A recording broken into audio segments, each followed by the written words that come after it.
es dans la présence de l'Éternel avec nous en ce moment très favorable.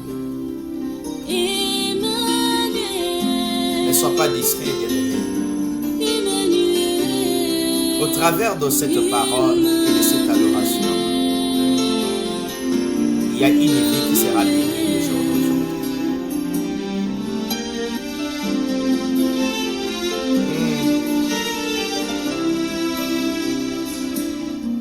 Dans mon parcours sur la terre, tout peut sombrer. Oui, il y a de temps où les choses ne peuvent plus marcher. Mais laisse-moi te dire une chose. Il y a un Dieu qui est là, qui est fidèle, qui n'abandonne jamais. Il n'abandonne jamais. Il est toujours là. Il est derrière sa parole pour accomplir ce qu'il a promis.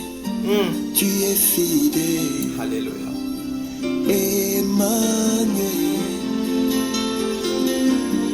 Emmanuel.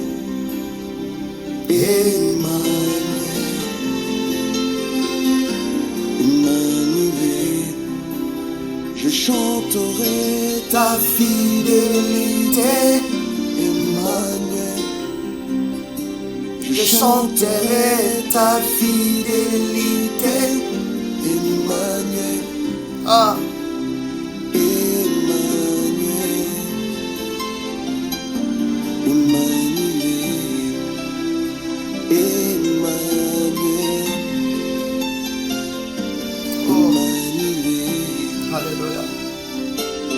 Laisse-moi te dire que je t'aime. Ah, est-ce qu'une personne peut dire que tu aimes le Dieu là? Ah, est-ce que tu peux déclarer de ta propre bouche que tu l'aimes? Ah, et laisse-moi demeurer toujours avec toi. Ah, est-ce que tu peux dire comme ça? Que je ne voudrais pas abandonner ton chemin, mais je voudrais demeurer avec toi. Dans mon parcours sur cette terre, je voudrais être toujours avec toi. Ah. Toujours avec toi. Alléluia. Alléluia. Puis te dire, où irai-je loin de toi? Où est-ce que j'irai sans toi? Je Je n'ai pas un autre endroit à aller. C'est toujours dans ta présence que je suis dans la joie. Puis te dire, Alléluia. que ferai-je Sans toi, que ferais-je sans toi? Je n'ai rien à faire sans toi. Oui, alléluia. sur ma route que s'élèvent les tempêtes? Ah, bien que les tempêtes peuvent s'élever, mais je sais, il y a un homme qui est toujours là pour donner la solution. Le Dieu qui est fidèle. Alléluia. Et il est fidèle aussi pour toi. Je te rassure, bien-aimé, qu'il est fidèle pour toi. Il ne t'abandonnera pas. Ah. Il sera toujours avec toi. Ah. Il ne t'abandonnera pas. Ah, laisse-moi rester toujours dans ta présence. Alléluia. Et mon cœur puisse se dire que je t'aime, je t'aime, je t'aime, je t'aime. Est-ce qu'une personne peut dire que il est en train d'aimer le Dieu Tout-Puissant? Manga eloba, ah, nalinga kayo. Tu es fidèle, ah, je sais que tu es fidèle. Et mon parcours sur la terre, tout peut sombrer. Seigneur, merci. Et dans ma main, Merci pour ce temps favorable. il m'a suivi. Tu es en train de nous amener dans ta présence. Merci Yahweh, parce que tu es en train de nous rassurer et tu ne nous abandonneras pas. Tu es toujours avec nous. Ah, tu ne vas pas nous abandonner. Tu es toujours avec nous. Papa, merci. Raison pour laquelle nous sommes en train de déclarer le jour d'aujourd'hui que tu es l'ami fidèle. L'ami fidèle qui n'abandonne pas, qui Il ne laisse pas. Père, sois loué. Sois exalté, Père.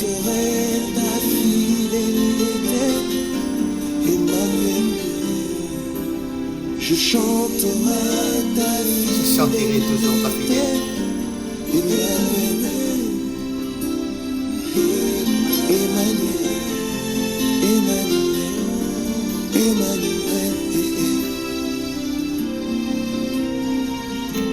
Alléluia.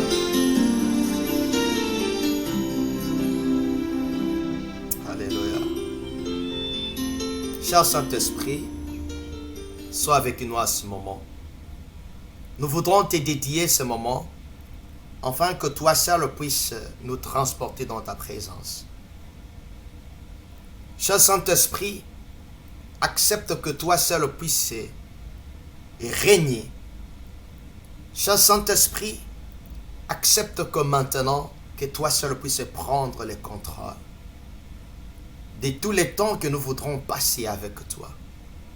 Par le nom puissant de Jésus, je suis en train de bouleverser tout programme satanique préparé dans le monde des ténèbres pour chercher à nuire la vie d'une personne à ce moment, soit détruit au nom puissant de Jésus-Christ.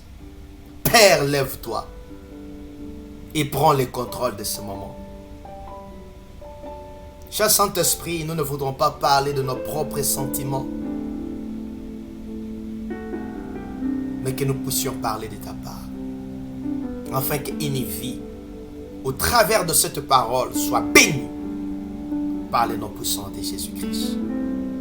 Cher Saint-Esprit, localise tout un chacun qui va suivre ces messages, qu'il soit béni au nom puissant de Jésus-Christ. Nous prions ainsi, nous disons merci Seigneur. Amen. Oui, bien-aimés,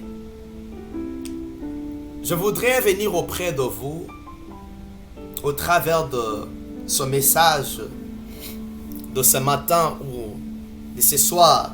Ça va dépendre à l'heure où vous allez le suivre. Je voudrais que ce message, que plusieurs personnes en suivent, parce que ça va bénir la vie de plusieurs personnes. Et partagez et abonnez-vous aussi à notre page YouTube, afin que nous ne puissions pas manquer ces enseignements. C'est un thème que je ne vais pas terminer aujourd'hui, mais je vais prendre plusieurs jours pour que nous puissions le finir. Je voudrais parler sur la réalité du monde des esprits. Parce que nous sommes en train de vivre dans ce monde. Mais laisse-moi te rappeler une chose. Au commencement, la Bible dit que la terre était informe. Mais c'était le ténèbre qui était en train de régner. Mais l'Esprit de Dieu est en train de mouvoir sur la surface terrestre, la surface des eaux. Mais ce par-là, le Dieu qui est esprit a commencé maintenant à donner des ordres, afin que tout soit mis en place.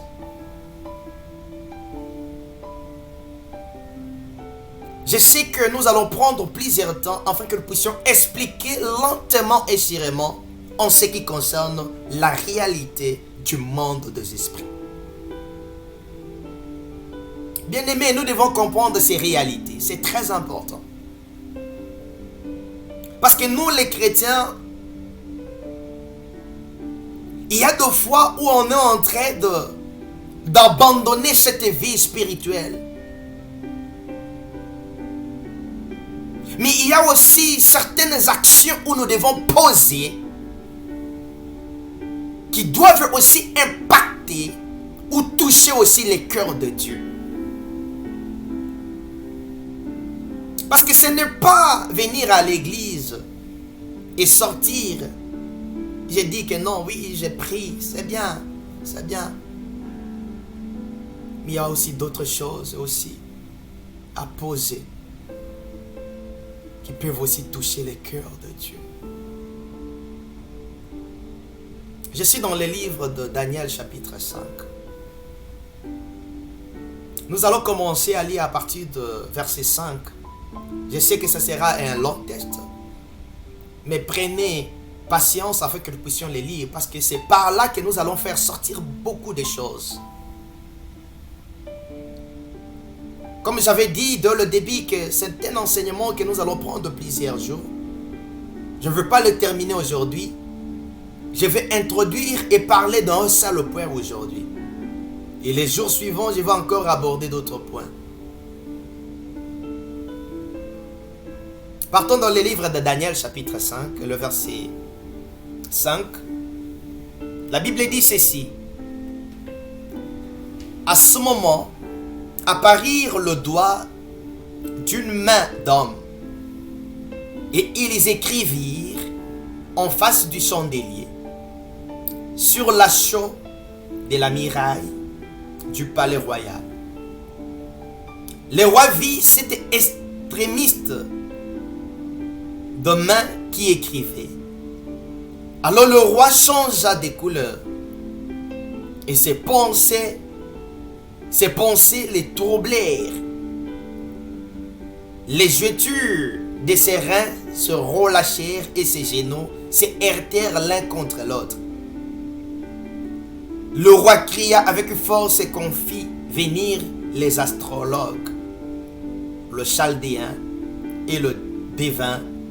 Et le roi prit la parole et dit aux sages de Babylone: quiconque lira cette écriture et m'en donnera l'explication sera revêtu de pourpre, portera un collier d'or à son cou et aura la troisième place dans le gouvernement du royaume.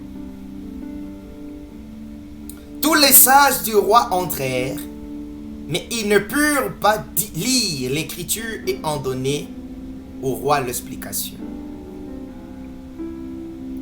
Sur quoi le roi de Belchassar fut très effrayé, il changeant de couleur. Et ses grands furent consternés. La reine, à cause de paroles du roi et de ses grands, entra dans la salle du festin et prit ainsi la parole.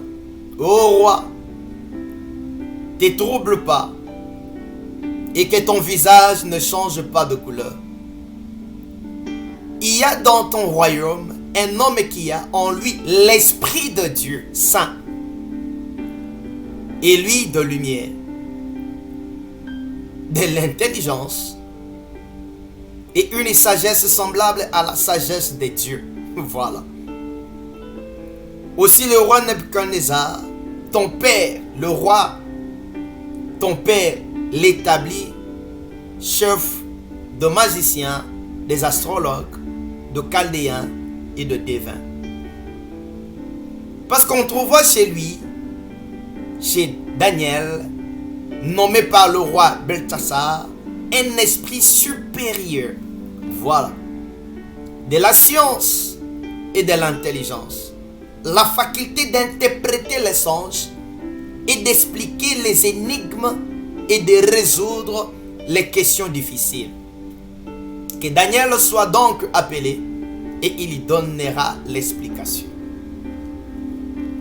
Alors Daniel fut introduit devant le roi. Le roi prit la parole et dit à Daniel: es-tu ce Daniel, l'un des captifs de Juda, que le roi mon père a amené de Juda? J'ai appris sur ton compte que tu as à toi l'Esprit de Dieu et qu'on trouve chez toi de lumière, de l'intelligence et une sagesse extraordinaire. On vient d'amener devant moi le sage et les astrologues afin qu'ils lisent cette écriture et n'en donnent l'explication. Mais ils n'ont pas pu donner l'explication de mots. J'ai appris que tu peux donner des explications et résoudre des questions difficiles. Maintenant, si tu peux lire cette écriture et m'en donner l'explication, tu seras revêtu de pourpre, tu porteras un collier d'or à ton cou et tu auras la 3e place dans le gouvernement du royaume.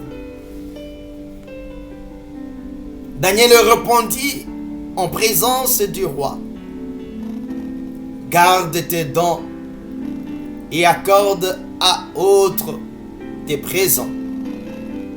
Je lirai néanmoins l'écriture au roi et je lui en donnerai l'explication.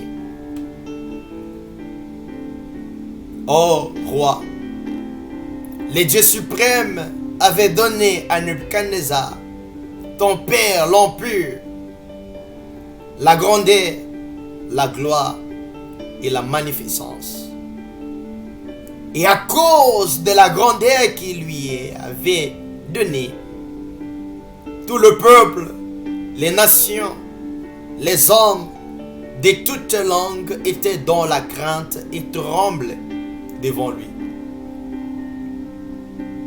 Le roi faisait mourir ceux qui le voulaient, et il en laissait la vie à ceux qui le voulaient. Il élevait ceux qui le voulaient, et il abaissait ceux qui le voulaient. Mais lorsque son cœur s'éleva, et que son esprit s'endurcit jusqu'à l'arrogance, il fut précipité de son trône royal et dépouillé de sa gloire. Il fit chasser de milliers des enfants des hommes. Son cœur devint semblable à celui de bêtes, et sa demeure fut avec les ânes sauvages. On lui a donné comme au bœuf de l'herbe à manger, et son corps fut trempé de la rosée du ciel, jusqu'à ce qu'il ait reconnu que le Dieu suprême domine sur les règnes des hommes et qu'il les donne à qui il le plaît. C'est très fort.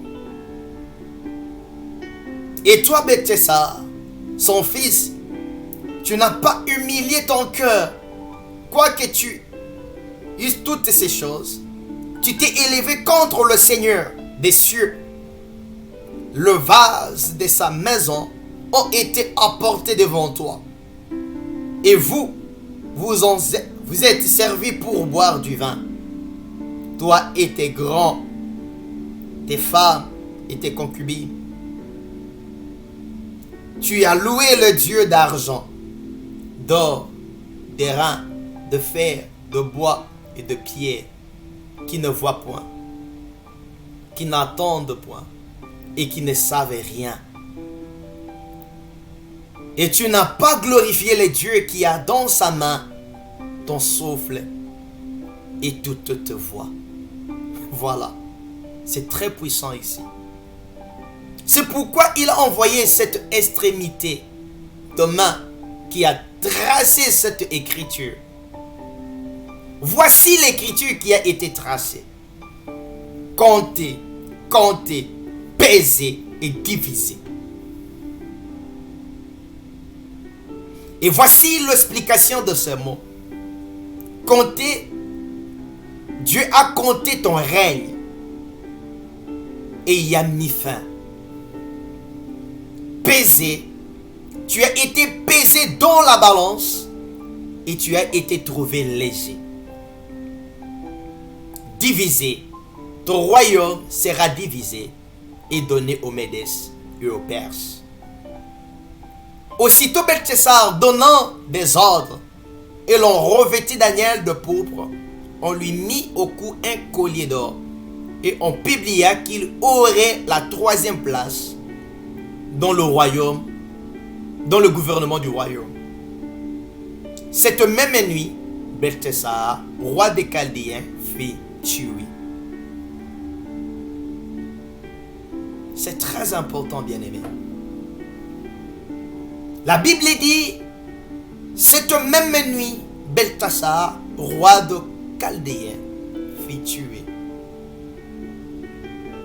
À cause que l'Éternel a compté et il a pesé et il a divisé son royaume. Il a été pesé dans une balance.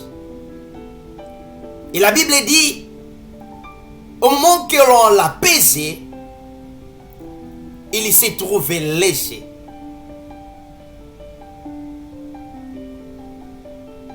C'est ça, ce que nous voudrons maintenant aborder. C'est très important.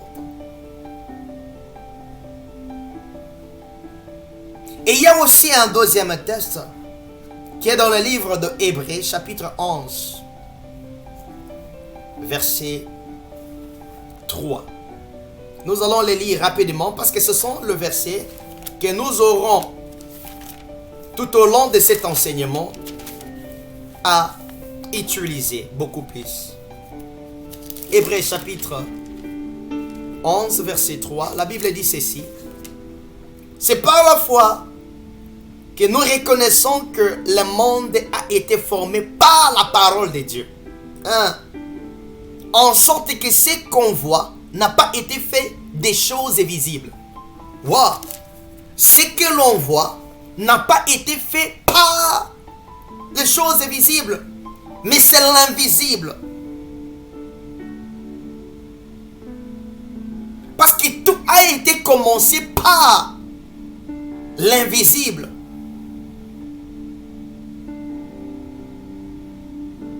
Raison pour laquelle j'ai commencé à dire une chose, qu'au commencement, quand Dieu était en train de créer le monde, la Bible dit que la terre était informe. Il n'y avait rien sur la terre. Il y avait du ténèbre. Mais pour commencer à donner de l'ordre, il a commencé à donner de la lumière. Et par rapport à cette lumière-là, il commence maintenant à dire à des choses de pouvoir sortir.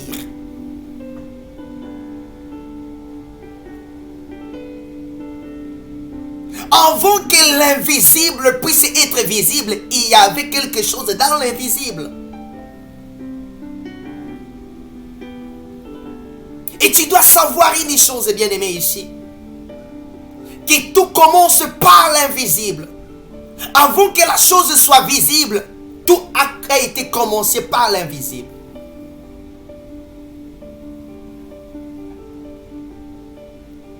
Mais il y a aussi un élément important que nous devons savoir ici. Parce que nous sommes en train de parler de monde des esprits.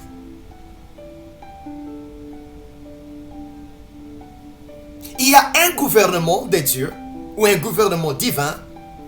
Il y a aussi un gouvernement satanique.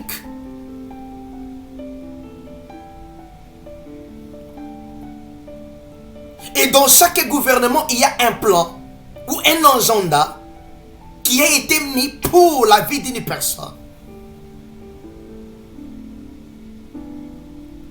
Raison pour laquelle vous allez lire dans les livres de Jean chapitre 10 verset 10. La Bible est en train de dire, le voleur est là pour détruire, pour renverser, pour nuire. Mais Jésus-Christ est venu pour mettre de l'ordre, pour donner la vie.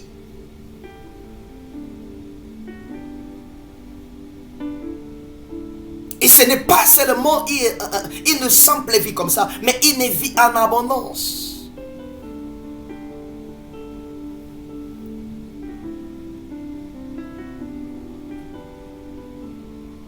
Lorsque la Bible est en train de dire que le plan des diables, c'est de pouvoir nuire, de pouvoir détruire,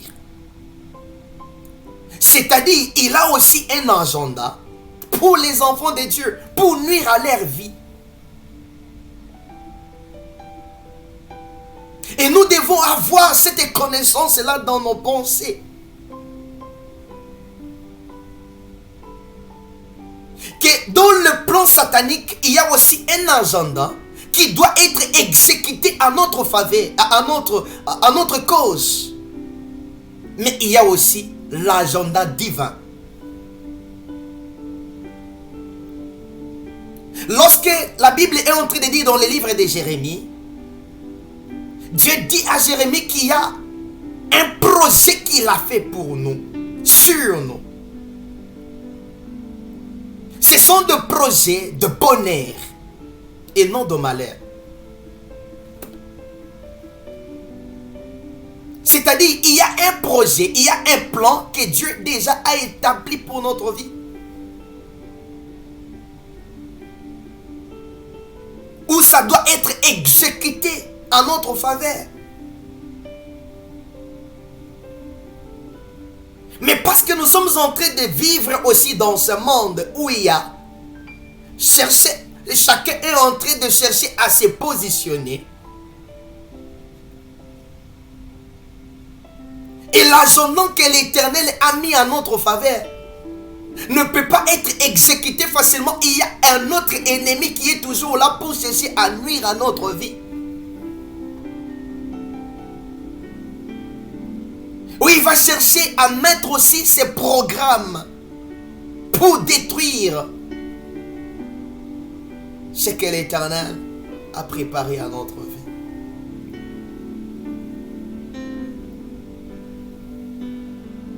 Mais laisse-moi te dire, j'ai une bonne nouvelle pour toi. Tel que David est en train de dire, je n'ai jamais vu un juste être abandonné, ni sa génération.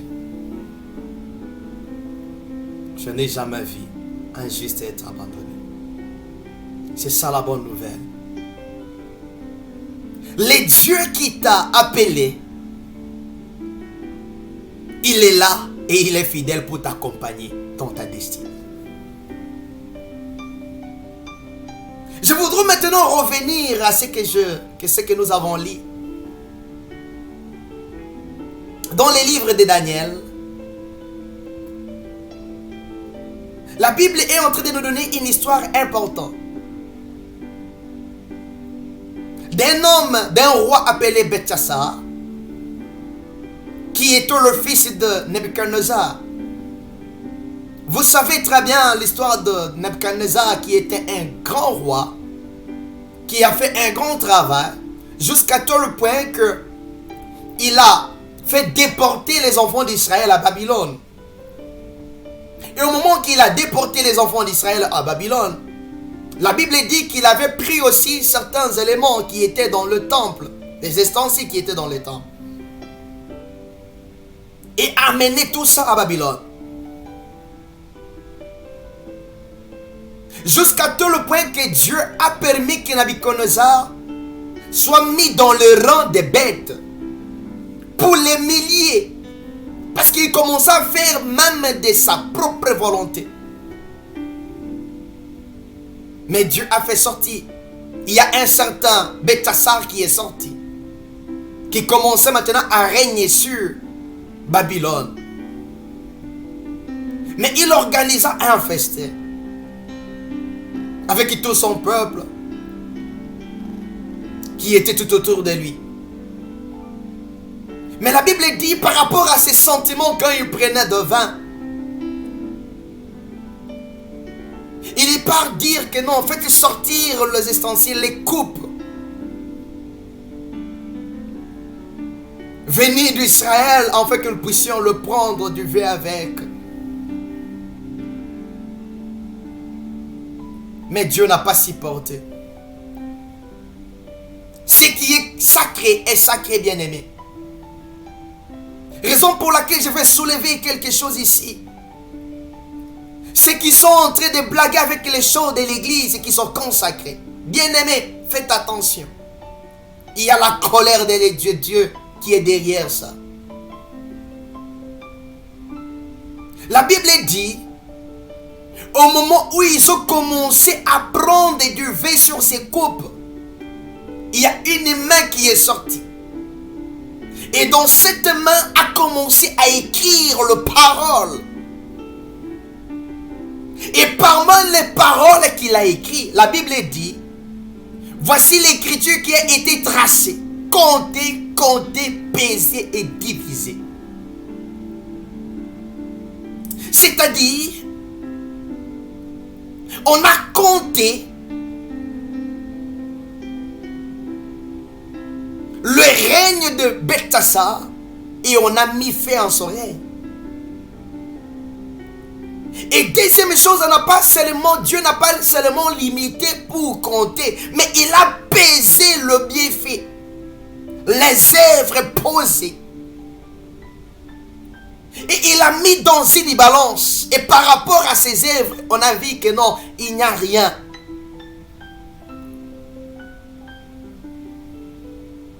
Les œuvres ne pesaient rien.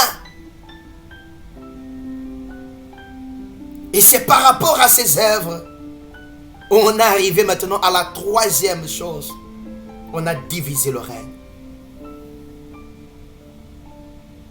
Mais Dieu ne s'est pas limité toujours là. La Bible dit au verset 30, cette même nuit, Belteshazzar, roi des Chaldéens, fut tué. Il a été éliminé.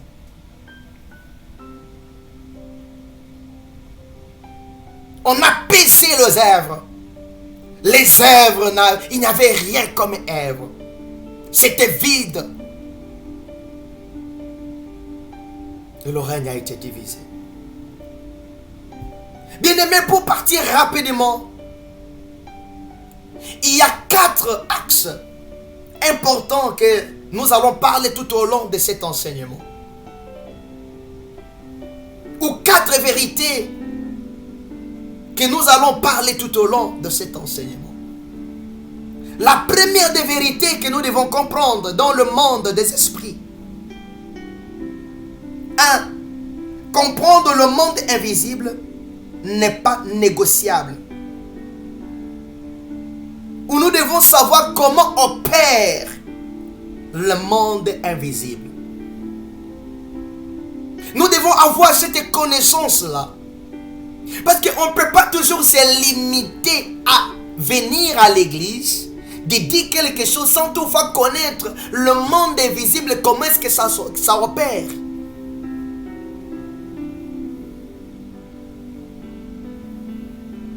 Deuxième vérité que nous devons connaître. Comprendre le mécanisme du fonctionnement des 3 cieux. Le premier ciel, le deuxième et le troisième. Comment est-ce qu'il y a le mécanisme? Comment ça se fonctionne?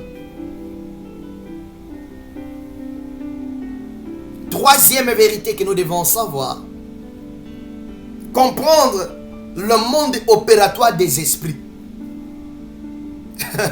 C'est très puissant ici et c'est très important. Comment est-ce que ces esprits sont en train d'opérer?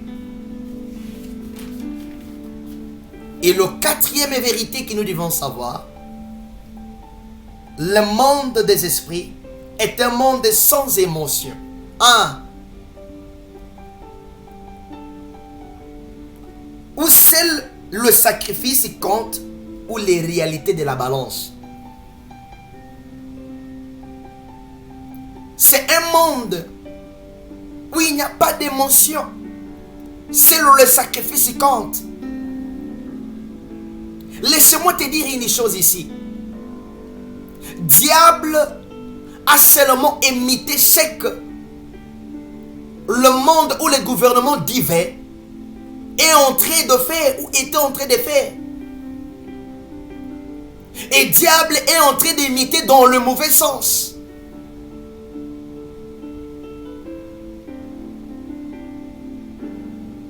Seul le sacrifice sont en train de compter. Où on parle sur la balance du poids. Raison pour laquelle la Bible dit ceci. On a compté les œuvres de Belteshazzar. On a pesé et on ne trouve rien. Et le royaume a été divisé. Non seulement divisé, mais il a été mis à mort. Mais je me souviens encore dans la Bible, il y a un certain Ézéchias, où la Bible est en train de dire Quand Dieu a envoyé son messager pour lui dire qu'il y mourra, mais Ézéchias est revenu auprès de l'Éternel pour dire, souviens-toi de moi. Mais l'Éternel s'est souvenu d'Ézéchias. Au lieu que la mort puisse intervenir, mais c'était la vie qui avait été intervenue. À cause de bienfaits que Ézéchias était en train de poser. Bien-aimé, laisse-moi te dire une chose ici. Dans notre vie spirituelle que nous sommes en train de mener, ce n'est pas seulement une vie que nous devons se contenter de ce que nous sommes en train de partir à l'église et de revenir. Non, mais nous devons aussi poser des actes qui doivent aussi rester dans les annales.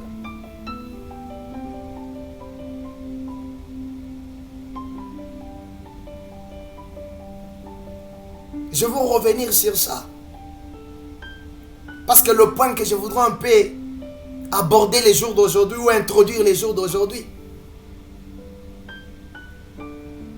sur la réalité de la balance ou le poids de sacrifice. C'est très important. Et les autres points, nous aurons abordé les autres jours.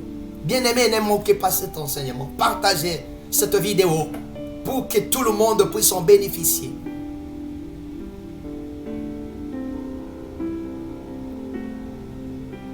Tu dois savoir une chose. Le monde des esprits, ce n'est pas un monde émotionnel, non. Mais plutôt le monde de la balance. C'est le monde de la balance. Où le poids de sacrifice est en train de compter.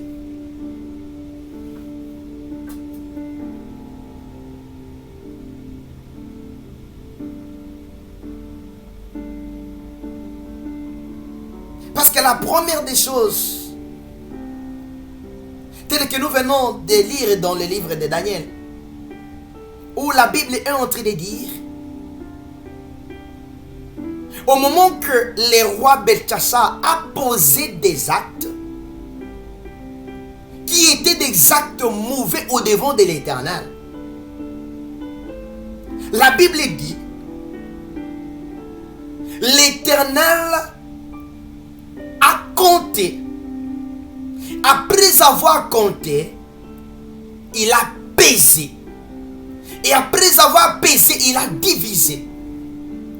Il y a 3 mots où la Bible est en train de nous éclaircir sur la citation même de Belchassar. Ou les problèmes qui s'est arrivé à Belchassar. Au moment que David, qui avait un esprit supérieur, est venu, il commence à le révéler ce qu'il a fait. En lui rappelant même ce que son père, son propre père a fait.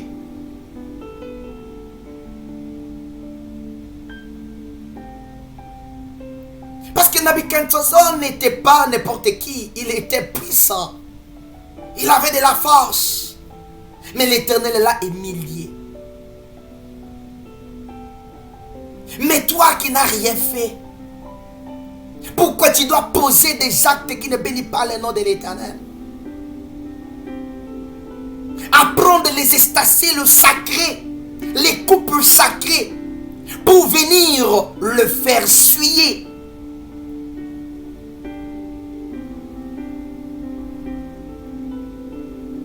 Bien-aimé, laisse-moi te dire, dans le monde spirituel où nous sommes, le sacrifice a des impacts.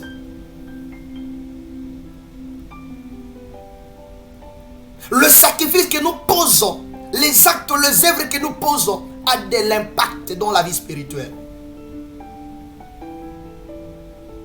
Raison pour laquelle la Bible dit dans le livre d'Ésaïe, Ésaïe est en train de dire, réveille ma mémoire. Au moment que tu vas réveiller la mémoire, C'est à ce moment-là que tu dois plaider. C'est pour dire une chose ici. Dis à l'Éternel ce que toi tu as posé comme acte. Dis à l'Éternel ce que tu as fait comme œuvre. Au moment que tu vas dire à l'Éternel les œuvres que tu poses, c'est à ce moment-là que tu vas commencer à plaider pour ta cause. C'est très important. C'est très important. Parce que ici,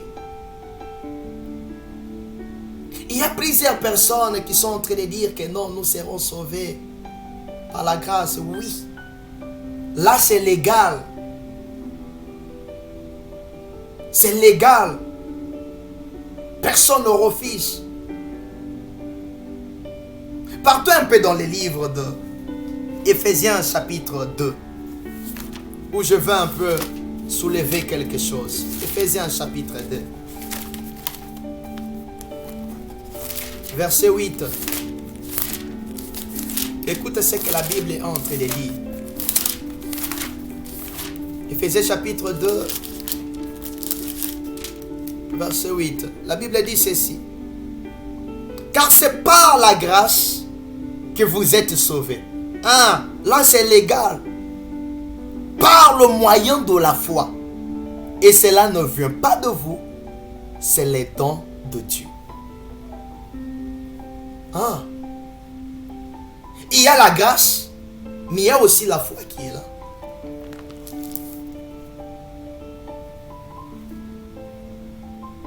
Et dans la foi, la Bible dit, sans les œuvres, c'est une foi qui est morte. C'est pour dire, dans notre chemin avec l'Éternel, il y a aussi des actes ou des œuvres que nous devons poser qui peuvent aussi faire de nous que l'Éternel puisse se souvenir.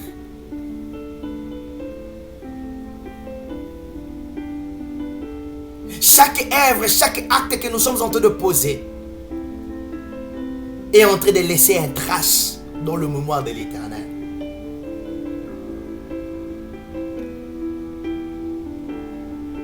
Je me souviens, dans le livre d'Esther, la Bible dit quand le roi s'est souvenu d'Aman par rapport à l'acte qu'il avait posé. Et le roi est en train de poser la question. Qu'est-ce que l'on avait fait à Aman pour l'acte qu'il a fait?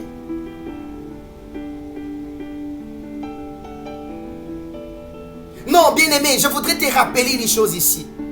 L'acte ou l'œuvre que nous sommes en train de poser a de l'impact dans la vie spirituelle. Et dans la dimension des choses que nous sommes en train de voir dans ces derniers temps, nous devons commencer à poser beaucoup plus des actes. Posons des actes où un jour on se rappellera, où on va se poser, se positionner devant ces dieux-là.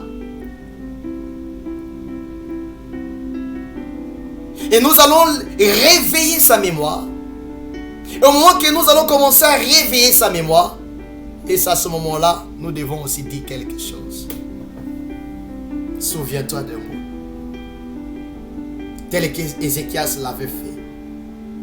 Afin que l'Éternel puisse enlever cette coupe-là de la mort pour mettre la coupe de la vie. Mais c'était le contraire dans la vie de Belchassar. Où la Bible est en train de dire, quand on a pesé, on a trouvé que non, sa vie, sa balance est légère. Il n'y a rien.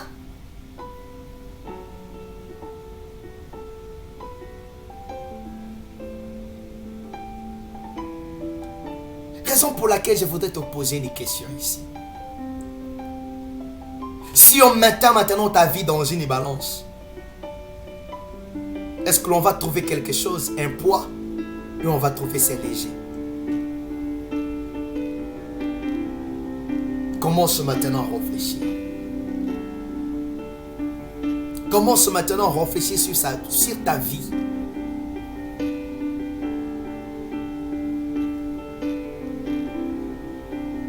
Parce qu'ici, dans les sacrifices, il n'y a pas seulement les biens, mais il y a aussi les sacrifices de prière que nous devons aussi poser.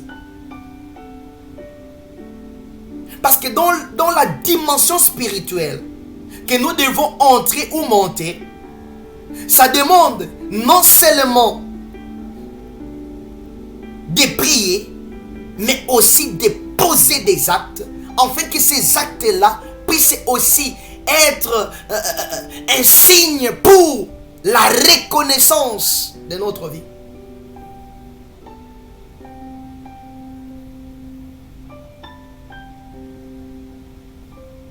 Je suis dans les livres de Actes des Apôtres.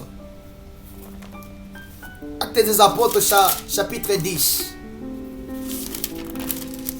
Écoute ce que la Bible est en train de dire. Parce que là, je vois déjà la vie de Corneille. La Bible dit ceci dans le verset 2. Cet homme était pieux et craignait Dieu. C'est la première des choses. Il avait la crainte de Dieu en lui.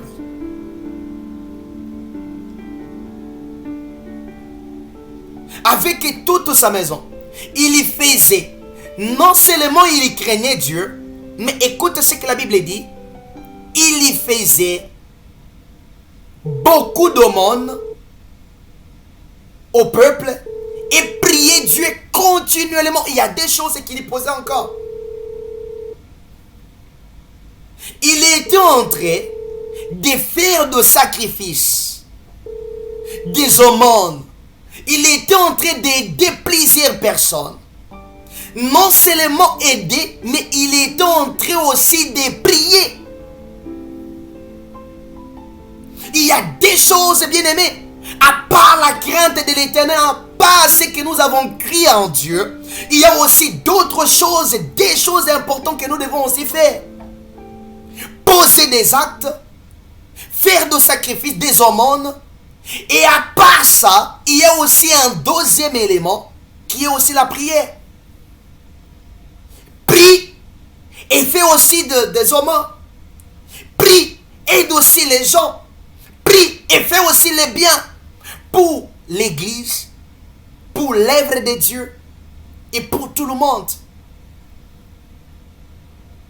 Je me souviens encore, nous sommes dans le livre des Actes toujours des Apôtres, chapitre 9. La Bible parle d'un certain Tabitha. Cette femme qui était en train de faire du bien à tout le monde. À tout le veuve, elle était en train de coudre les habits et donner aux pauvres. Mais la Bible dit, les jours où cette femme était morte, ce n'est pas elle qui est intervenue, mais c'était les veuves qu'elle est en train d'aider qui ont commencé maintenant à dire à Pierre, regarde les œuvres. Bien-aimé, les œuvres parlent. Il y a des sacrifices que nous devons poser dans ces derniers temps. Les temps que nous sommes en train de traverser, c'est un temps difficile. Il y a la prière, il y a aussi faire du bien. Aider les gens. Parce qu'il y a un Corneille qui est en train de faire du bien. Il y a aussi un Tabitha qui est en train de faire du bien. Mais si je prends les cas de Corneille, Corneille qui était un païen, qui ne connaissait pas Dieu, selon ce que les Israélites étaient en train de mettre, parce que tout le monde qui était hors Israël était un païen, ne connaissait pas Dieu. Mais Dieu est en train maintenant d'amener Pierre dans une vision pour le montrer qu'il y a aussi d'autres personnes aussi qui sont en train de craindre l'Éternel. Et Dieu maintenant les donne l'injonction de pouvoir aller dans la famille de Corneille.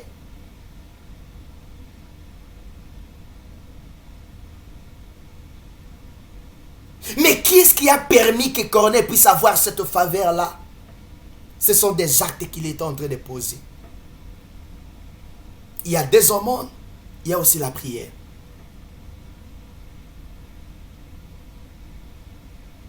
Bien-aimé, ne te limite pas seulement à prier. Prier, c'est très bien. Prier va ouvrir la gloire, l'onction de Dieu dans ta vie. C'est très bien. Mais il y a aussi des œuvres que nous devons poser. Et par rapport à ces œuvres-là, l'Éternel se souviendra toujours de nous. Parce que le temps que nous sommes en train de traverser, c'est un temps mauvais.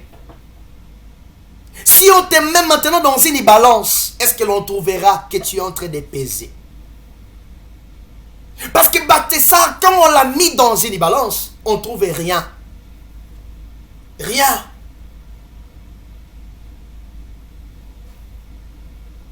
Le temps est arrivé, bien-aimé, où nous devons poser des actes. Le temps est arrivé, bien-aimé, où nous devons poser des actes. Nous devons poser des sacrifices qui doivent rester dans les annales. Si Jésus-Christ avait réussi les noms qui ont décidé tout nom, où la Bible dit que tout genou est en train de fléchir au devant de ces noms-là, c'est par rapport au poids du sacrifice qu'il a fait. C'est le poids du sacrifice qui est en train de donner ces noms-là de l'autorité, du pouvoir. Que l'ennemi ne résiste pas devant ces noms-là. C'est le poids du sacrifice. Il a accepté la croix. Il a accepté de t'humilier. Il a accepté tout.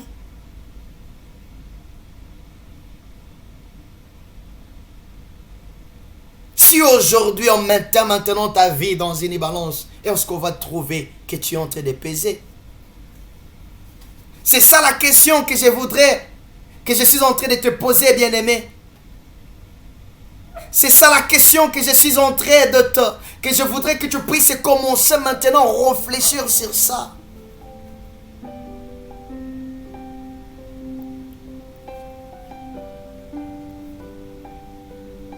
Nous avons les combats devant nous. Nous avons l'ennemi qui est en train de mettre de calme devant de nous. Mais pour que nous puissions résister, est-ce que l'on peut, est-ce que nous pesons dans une balance? C'est ça le problème. Le premier principe, ou la première vérité, la vérité de la balance. Partons dans les livres de Apocalypse, avant que nous puissions citer dans Galates. Apocalypse chapitre 20. Écoutez ce que la Bible dit. Apocalypse 20. Verset 12. La Bible dit ceci. Et j'ai vu les morts, les grands et le petit, qui se tenaient devant les trônes. Des livres furent ouverts et un autre livre fut ouvert. Celui qui est le livre de vie. Et les morts furent jugés selon leurs œuvres, d'après ce qui était écrit dans ces livres. Les morts furent jugés selon leurs œuvres. Il n'y a d'autre, il n'y a rien d'autre. Selon les œuvres que les morts furent jugés. Est-ce que pour ton problème, est-ce que les œuvres parleront de ta part pour toi?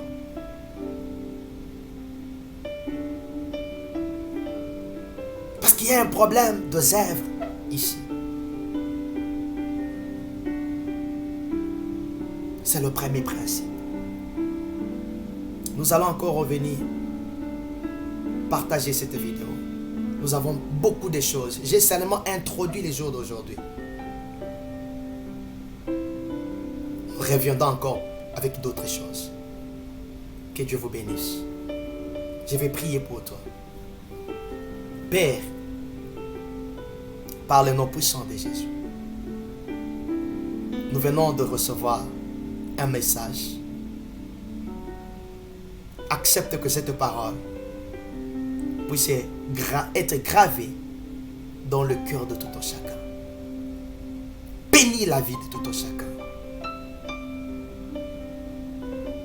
Accepte, ô Père éternel, que nous ne puissions pas seulement se limiter à prier, mais que nous devons aussi poser aussi des œuvres. Que les œuvres parlent en notre faveur. Par le nom puissant de Jésus-Christ. Seigneur, je voudrais maintenant m'élever contre tout esprit, contre toute force qui ne va pas bénir ton Saint-Nom. Sois brisé et renversé au nom puissant de Jésus-Christ. J'ai pris pour tout agent satanique programmé dans le monde des ténèbres pour chercher à nuire à une vie tout au long de cette année. Sois brisé et renversé au nom puissant de Jésus-Christ. Père, lève-toi et que le sang de Jésus-Christ puisse couvrir la vie de tout un chacun. Tout pour ta gloire. Au nom puissant de Jésus-Christ, j'ai ainsi prié. Nous disons Amen. Que Dieu vous bénisse. C'est votre humble serviteur, Pasteur Junior Muhindo. Nous sommes ici. Aimez notre page et partagez aussi. C'est pour la gloire de notre Dieu. Que Dieu vous bénisse.